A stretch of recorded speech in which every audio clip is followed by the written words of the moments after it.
19장 창세기 39장 1절에서 23절까지의 말씀입니다.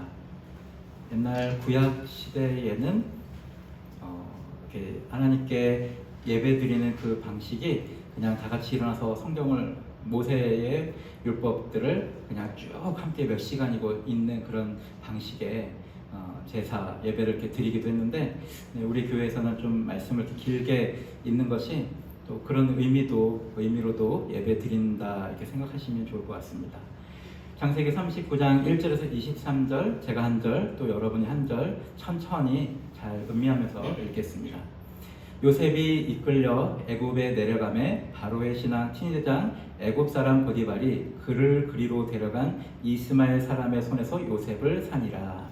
여호와께서 요셉과 함께 하시고 그가 형통한 자가 되어 그의 주인 애굽 사람이 집에 있으니 그의 주인이 여호와께서 그와 함께 하심을 보며 또 여호와께서 그의 범사에 형통하게 하심을 보았더라. 요셉이 그의 주인에게 은혜를 입어 성심에 그가 요셉을 가정 종으로 삼고 자기의 소유를 다 그의 손에 위탁하니 그가 요셉에게 자기의 집과 그의 모든 소유물을 주관하게 한 때부터 여호와께서 요셉을 위하여 그 애굽 사람의 집에 복을 내리심으로 여호와의 복이 그 집과 밭에 있는 모든 소유에 미친지라.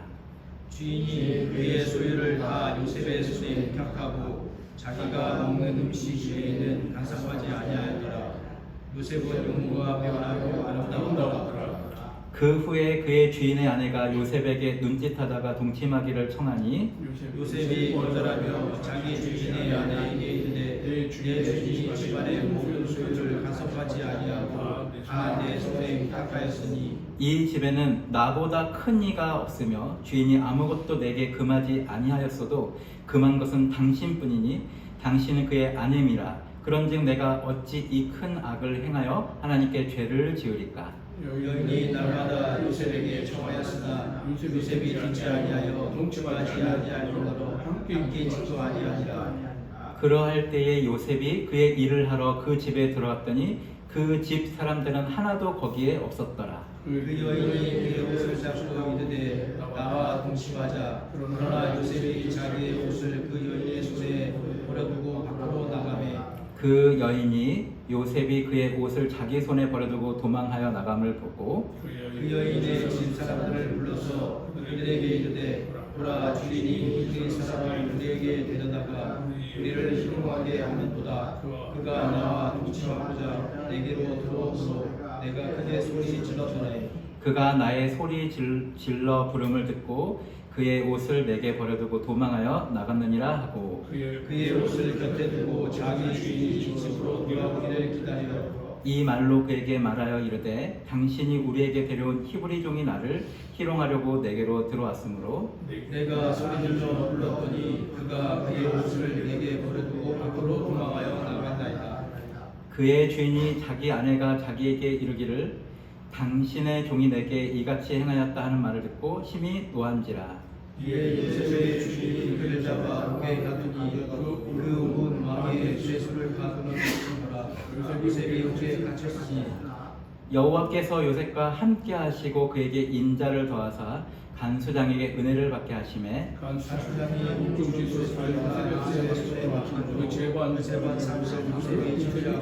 함께 간수장은 그의 손에 맡긴 것을 무엇인지 살펴보지 아니하였으니 이는 여호와께서 요셉과 함께 하시니라.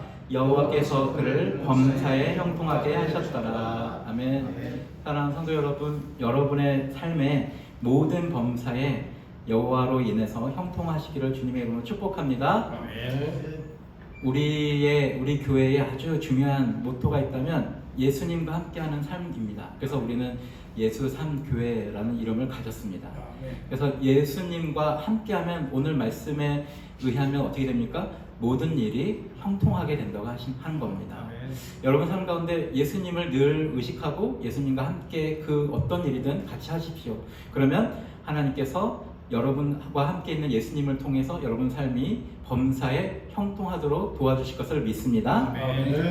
요셉이 이렇게 이제 보디발의 집에 들어가게 됐습니다. 그 앞에까지 굉장히 많은 스토리가 있었습니다.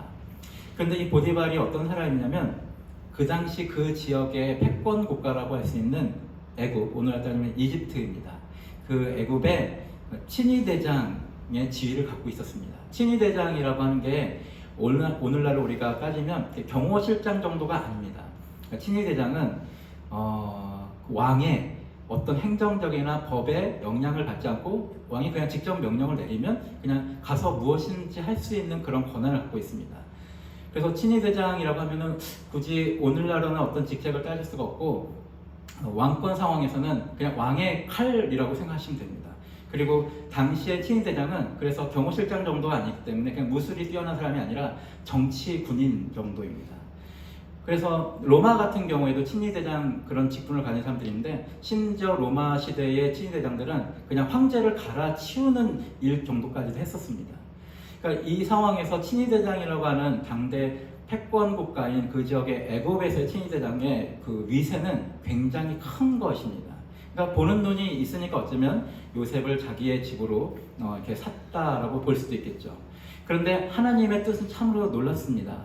하나님은 이전에 일찍부터 아브라함에게 너희의 자손들이 많이 불어날 것인데 그 자손이 이제 다른 민족의 종으로 400년간 있을 것이다 라고 얘기를 하시고 그걸 통해서 나중에 이스라엘이 더 크게 불어나고 가나안 땅을 얻게 되는 인큐베이터 역할을 이제 애굽에서 하게 되는데 어떻게 하면 그 일들이 다 이루어지는지에 대해서 하나님께서 오늘 또 요셉을 통해서도 한 발 한 발 진행하고 계신 것입니다.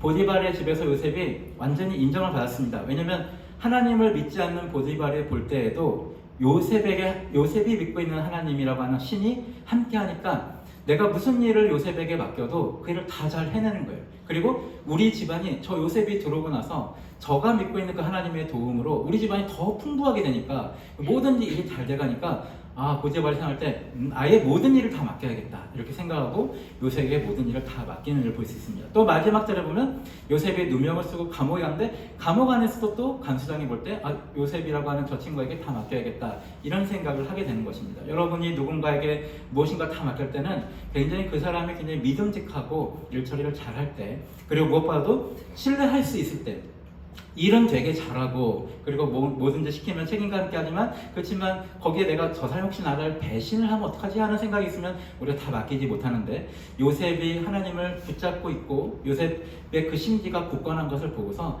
요셉을 지휘하는 사람마다 요셉의 모든 걸 다 맡깁니다. 이런 일들을 통해서 이제 하나님께서 요셉을 먼저 애굽에 먼저 보내시고 또 애굽의 총리가 되는 발판들을 하나씩 만들어 간다고 하는 겁니다. 제가 재미있는 다큐의 기록을 한번 이렇게 봤는데요. 이 일을 관련해서 당시에 그 애굽 이집트에는 우리가 아는 것처럼 나일강이라는 게 있어서 비가 많이 오면 그 나일강이 범람해가지고 막 엉망진창이 됩니다. 근데 우리가 아는 것처럼 이집트에는 피라밋이 있고 또 스핑커스 있고 이집트에는 여러 가지 그러니까 훌륭한 것들이 있는데 그 중에 가장 그 일들을 가능한 게 뭐냐면 숫자의 개념이 이집트에서 굉장히 많이 발전했다고 하는 겁니다. 왜냐하면 학자들에 따르면 나일강이 범람하면서 계속적으로 토지가 엉망이 되거든요. 그러면 다시 그 강이 딱 지나간 다음에는 그 밭들을 다시 잘 재단해가지고 원래 소유자들에게 여기서 여기까지가 경계다라고 하는 걸 다 알려줘야 된대요.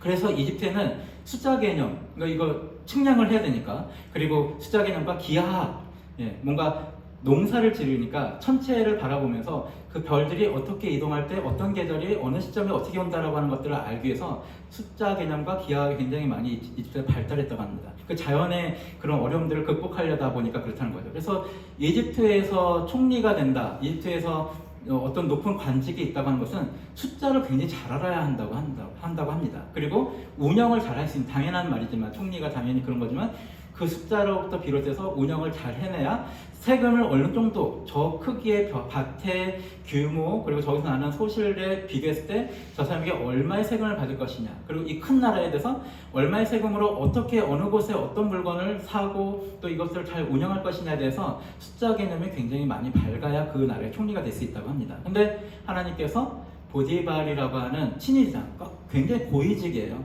그 막강한 권력을 갖고 있는 이 친위대장의 집에 요셉을 딱 들여보내면서 여기서 13년간 그러니까 요셉이 처음에 형들에 의해서 노예로 팔려갈 때 17살이었어요. 그리고 총리로서 애굽의 왕 앞에 섰을 때가 30살입니다. 그러니까 이 안에서 14년 동안 자기가 최고위관직의 집에서 모든 살림을 관장하면서 많은 여러 가지 중요한 그런 것들을 배우게 됐다고 하는 거죠. 우리가 잘 그냥 예측할 수 있는 것처럼 보디발이 뭐라고 얘기합니까? 자기가 먹는 것 빼고는 모든 거 다 맡겠다고 했잖아요. 그 얘기는 모든 경조사를 다 책임졌다는 거죠. 집안의 완전 총책임자면 그 집안에 있는 경조사뿐만 아니라 고위관직이잖아요. 그러면 예를 들어 우리나라 같으면 우의정의 무슨 아들이 뭐 생일을 맞았다. 그러면 우리 쪽에서 어떤 선물을 보낼 것이냐, 이거를 보디발이 뭐 쇼핑하면서 찾지 않았을 거 아니에요. 근데 그런 건 다 요셉이 준비해드려요. 그럼 요셉은 저 우의정의 아들의 취향은 무엇이고 저 집안이 갖고 있는 그 전통은 무엇이냐, 이런 걸 파악해야 어떤 선물을 어떻게 사가지고 보낼 것이냐. 그래야 보디발이 나중에 그 장관을 만났을 때 선물 감사했습니다 하고 뭐 이렇게 어떤 파티장에서 만났을 때 그런 인사를 받을 수 있도록 요셉은 그런 모든 부분까지 다 했지 않겠습니까? 그리고 사람들의 의상, 어떤 디자이너가 우리의 주인들의 옷을 할 건지, 이 모든 부분들 자기가 먹는 것 빼고 모든 것들을 관장하게 했으니까 요셉은 그전에는 그냥 족장이 있는 그냥 유목민의 아들에 지나지 않았는데 최고위 관직에 올라오면서 그 관직의 가정과 대수사를 다 책임지면서 계속적으로 경험들을 얻게 됐다고 하는 거죠. 그러니까 그냥 우리가 요셉을 바라볼 때 꿈 해몽을 그냥 잘해가지고 애굽의 총리가 돼, 이게 말이 안 되는 거예요. 사실은 여기서 이미 13년간 고위 관직들을 이렇게 하다 보면 이 집에 들어온 사람도 있고, 같이 그 주인과 보디발 주인과 함께 어떤 일들을 할 때 사람들을 이렇게 사귀거나 혹은 간접적으로 지식도 많이 얻지 않겠습니까? 그리고 당시에 정치적으로 이 애굽에서 어떤 식으로 어떤 정치 세력이 제일 센지 그런 것들을 다 귀동냥을 다 듣지 않겠습니까? 그런 감각들, 또 우리가 함께 읽었던 하번제를 보면 감옥에 갇혀요. 근데 이 감옥이 어디냐면 40장 3절에 보면, 40장 3절에 보면 그들을 친위대장의 집안에 있는 옥에 가두니 곧 요셉이 갇힌 곳이라. 그러니까 바로가 두 관원장, 술 맡은 관원장, 떡 굽는 관원장을 감옥에 가두는데, 그러니까 정치범입니다. 그러니까 왕의 뭔가 심기를 거스렸기 때문에 갇혀지는 건데, 이 사람들이 어느 옥에 갇히냐면 친위대장, 즉 보디발의 집 안에 있는 감옥에 갇힙니다. 이 얘기는 뭐냐면 보디발 집이 일단 되게 크다는 얘기고, 그리고 그 집안에는 감옥이 있는데, 우리가 예전에 제가 설교를 들었을 때 그 목사님 좀 잘못 설교하셨던 것 같아요. 뭐냐면 요셉이 갇힌 감옥이 흉악범들, 아주 중범죄들이 갇힌 감옥이라고 설교하셨는데, 우리가 이렇게 말씀을 보면 그런 것이 아님을 알 수 있습니다. 막 살인, 강간, 막 그런 죄수들을 보디발의 집 안에 있는 감옥에 가두지 않습니다. 그런 건 그냥 잡범들이 가는 그런 감옥에 가두는 거고, 이 보디발의 집 안에 있는 이 감옥은 고위관직들이었다가 정치적으로 지금 몰려가지고 혹은 음모에 의해서 좌천된 사람들, 이런 사람들을 지금 자기가 관리하고 있는 거거든요. 그러니까 보디발이 친위대장이라고 하는 건 되게 아까 정치군인이라고 얘기를 했는데, 이 보디발이라고 하는 사람은 아마도 추측컨대 그렇게 그냥 무예만 잘하는 사람이 아니라 정치적인 센스가 많이 있는 사람인 것 같습니다.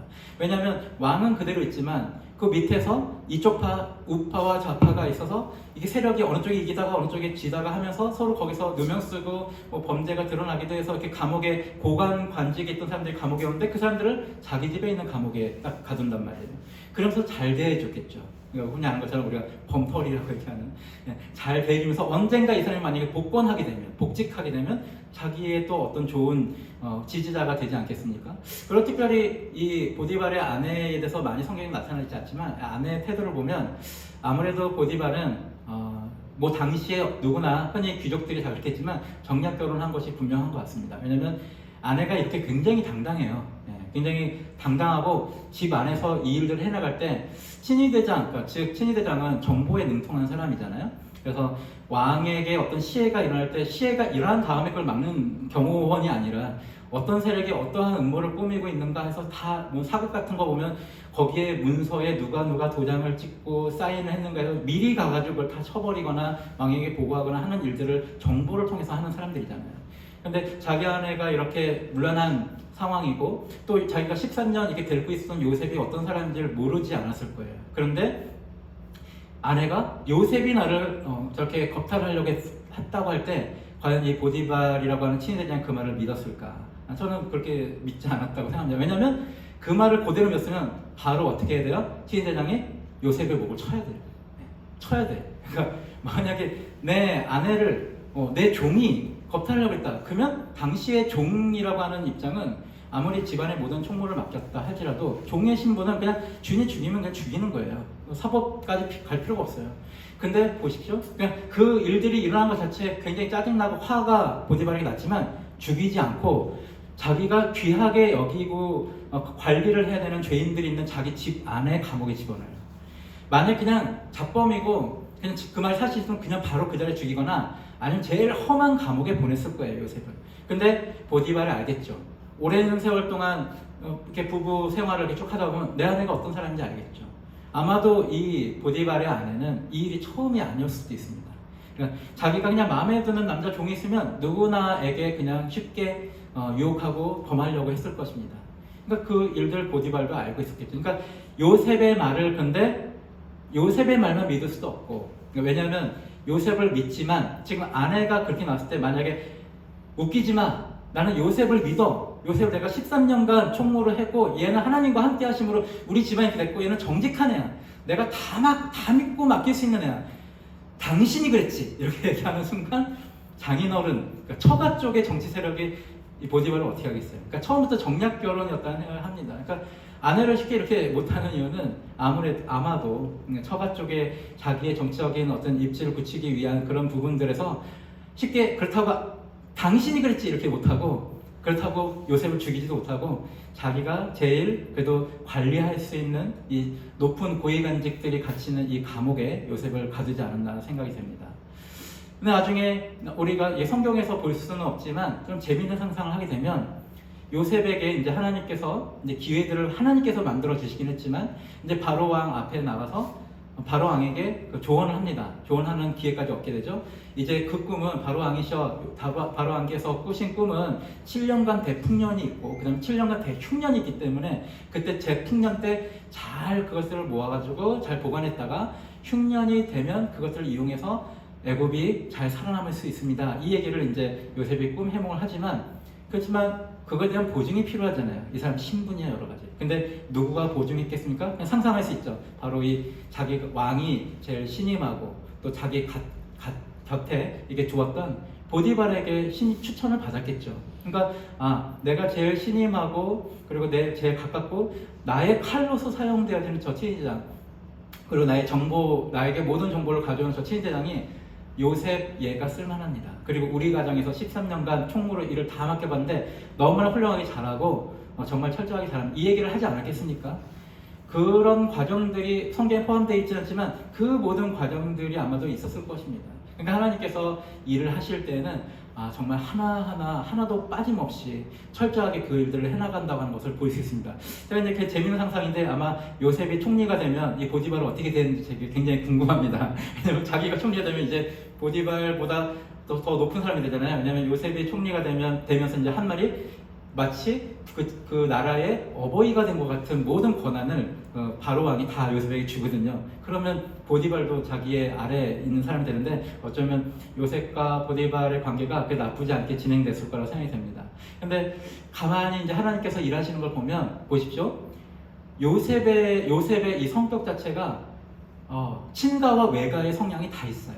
그러니까 만약에 하나님께서 아브라함에게 너를 통해서 이제 복의 통로가 되고 복의 근본이 되게 하겠다, 너의 자손이 이렇게 되겠다 말씀하셨는데 아브라함하고 이삭만 생각해 보십시오. 성격이 그냥 온화해요. 그리고 계산이 빠르지 않아요. 그러니까 아브라함도 자기 아내의 무덤을 살 때도 막 돈을 400세겔 달라고 할 때 그냥 그래요 그냥 주지, 이거 뭐 이렇게 거래하거나 이런 마음이 별로 없어요. 이삭도 그냥 남이 우물 뺏어가나 보다 난 또 다른 우물 파고. 그러니까 사람들이 약간 순둥이야. 아브라함이 이삭을 하나님께 제물로 바치려고 할 때도 이삭이 그냥 내 아버지하고 그냥 10대가 그냥 따라가요. 약간 순둥이에요. 근데 총리 역할을 하려면 그렇게만 되면 곤란하잖아요. 그래서 아브라함이 자기 늙은 종을 통해서 이제 내 아들 이삭의 아내를 구해올 때 라반이라고 하는 그 지역에 아주 또 독한, 우리가 잘 봤지만 독한 그 누이인 리브가를 이삭의 아내에 데리고 왔잖아요. 근데 어떤 장면으로 맞이했어요? 이 아브라함의 늙은 종이 낙타 10마리를 가지고 우물가에서 나에게 물 좀 다오 그랬는데 리브가가 당신뿐만 아니라 여기 있는 10마리의 낙타 모두에게 물을 마시게 하겠습니다. 그때 제가 말씀드렸는데 낙타 한 마리가 마실 수 있는 물이 최소 70리터, 근데 10마리면 700리터. 여자 혼자 10대. 근데 이걸 다 마시게 하겠다. 충분히 낙타가 물을 마시는 시간 15분.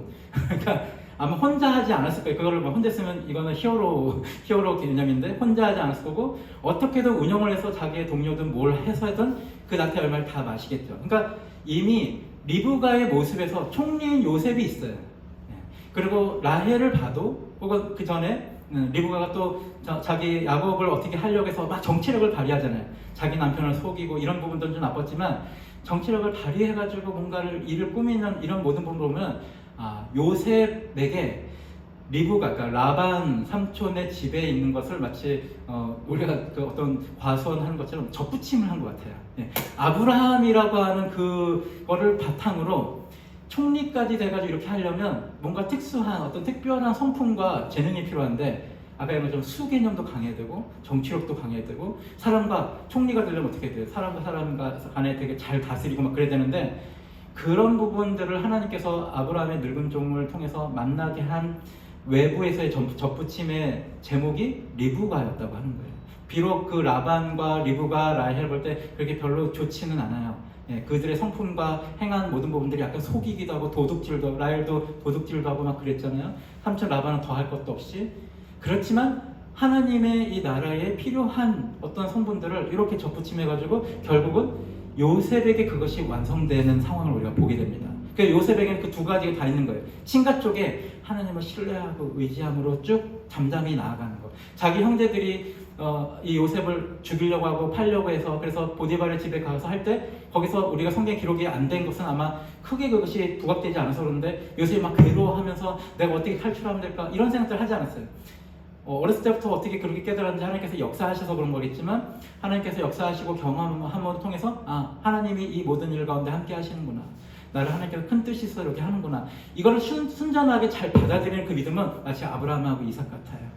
근데 거기 안에서 집안을 잘 운영하고 별 큰 문제 없이 그 집안에 별별 사람들이 다 있지 않겠습니까? 집사들도 여러 명일 거고 거기서 일하는 여러 종들도 여러 명일 텐데, 그 모든 일들을 잘 운영하면서 그 보디발의 집에 있는 모든 사업들이 잘 부강하게 만드는 거, 먹는 것 빼고는 모든 걸 다 맡겨서 다 할 수 있는 이런 감각은 또 외가 쪽인 거예요. 외가 쪽. 그러니까 하나님께서 하시는 일들이 참 철저하시구나, 모든 걸 잘 준비하셔서 그 일들을 이루시는구나. 말씀을 정리하겠습니다. 사랑하는 성도 여러분, 우리가 두 가지 오늘 기억하면 좋을 것 같습니다. 첫 번째는 하나님과 우리가 하나님과 함께하면 우리의 만사가 형통하게 되는 줄 믿으시기 바랍니다. 우리가 날마다 모든 범사에 예수님을 의식함으로 예수님과 함께 하십시오. 그러면 오늘 요셉에게 만사가 범사에 형통하였더라라고 하는 말씀이 여러분의 것이 될 것입니다. 그래서 예수님과 함께 하는 것이 얼마나 우리에게 큰 축복인지, 또 요셉만 복을 받은 게 아니라 요셉이 있는 그곳에 보디발의 집이 전체가 이렇게 복을 받는 것처럼 여러분이 그냥 복의 근원이 될 것입니다. 여러분이 복의 통로가 될 것이에요. 여러분이 예수님과 함께 동행하고 예수님을 계속 의지하고 모든 범사에 예수님과 함께 대화하면서 그 범사의 일들을 처리해 나갈 때, 요셉이 그러지 않았겠습니까? 보디발의 집에서 일하면서 예수님, 그때는 예수님이 없죠. 하나님, 여기서 우리가 이런 경조사를 제가 담당해서 이걸 해결해야 되는데, 하나님, 또 우리가 먹을 음식을 다 이렇게 해가지고 제가 구입을 했는데 어디서 구입할까요? 하나님, 이 보디발의 어떤 집에 어떤 사건들이 있고 그것을 내가 어떻게 처리할까요? 이 부분들을 하나님과 계속 대화하면서 하지 않았겠습니까? 여러분의 모든 범사에 예수님과 함께 동행하면서 예수님과 기도하면서 여러분 처리하십시오. 그러면 여러분들이 마치 요셉에게 임했던 범사에 형통하리라 하는 말씀이 여러분에게 이루어지게 주님의 이름으로 축복합니다. 아멘. 두 번째는 요셉이 이기까지 하나님께서 정말 철저하게 준비하시고 계신다고 하는 겁니다. 그래서 그 백성 모든 구원의 흐름이 역사가 이루어지기까지 하나님께서는 어떤 거 하나도, 나쁜 것이라고 할지라도 나쁜 일조차도 하나님께 손에 붙잡힌 바 되면 그것이 결과적으로 요셉으로 나타났다고 하는 거. 우리가 리브가의 행동에서 굉장히 아쉬워하지 않았습니까? 라헬의 행동에서 굉장히 아쉬워했어요. 야곱의 행동에서 굉장히 아쉬워했습니다. 근데 그런 모든 성향들이 나중에 하나님께 합력하여 선을 이루어서 요셉에게는 그 밸런스가 맞는 것으로 딱 나타났다고 하는 거. 이런 것들을 볼 때 하나님의 정말 심오막측한 굉장히 놀라운 섭리는 우리에게 필요한 것들을 미리부터 계획하셔서 철저하게 준비해서 우리를 이끌어 가시는구나. 그러니까 지금 일어나고 있는 우리에게 어떤 일들, 나쁜 일들, 혹은 어떤 나쁜 사람들에 의한 나쁜 행동, 어떤 사람들의 연약함으로 발생한 어떤 실수들로 인해서 발생한 우리가 안타까워하는 일들조차도 하나님께서 그 일들을 통해서 다 합력하여 선을 이루시는 방향으로 쭉 가고 있구나. 그러면 우리는 그 가운데 어떻게 해야 되겠습니까? 아마도 여기 계신 분들 아까 우리가 함께 찬양할 때 제가 한 분 한 분 떠올리면서 그런 생각을 했어요.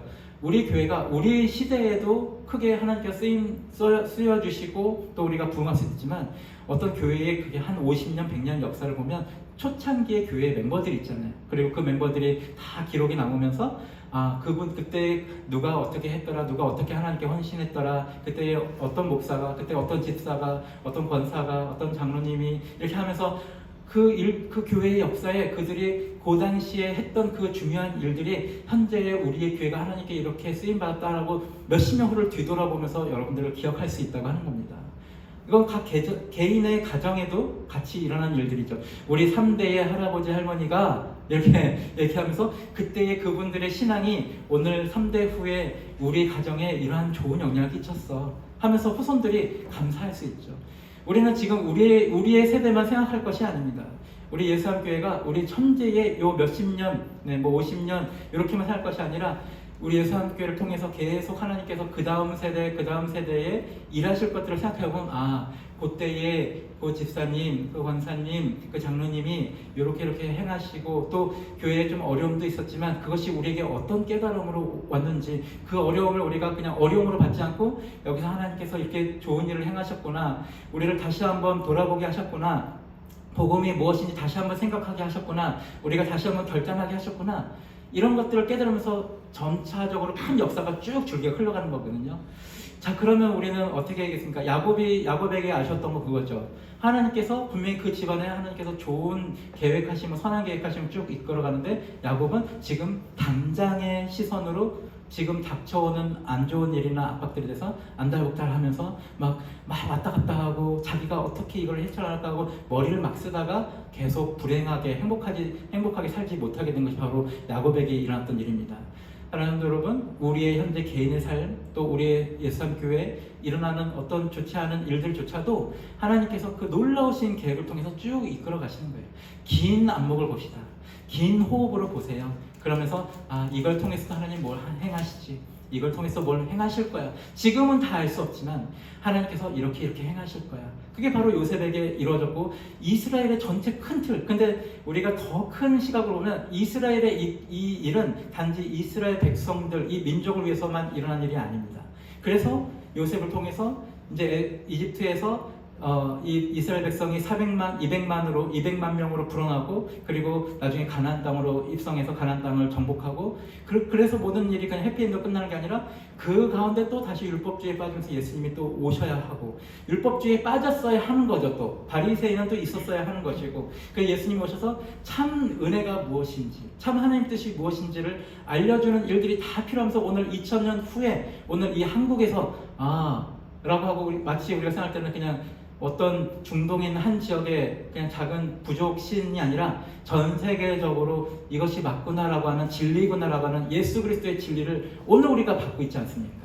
그러니까 이 하나하나의 사건이 놀라운 구원의 역사를 쭉 이루는 겁니다. 여러분의 지금 우리가 예수함교회를 어떻게든 우리가 함께 같이 섬기고 지켜가며 만들어가는 이 일들을 통해서 여기에 온 어떤 그 다음에 10년 후, 20년 후 여기에 출석하게 되면서 놀랍게 삶이 변화된 어떤 한 사람을 통해서 그 사람이 하나님의 일을 어떻게 쓰임받을지 우리가 다 알 수 없지만 기대해야 한다고 하는 것입니다.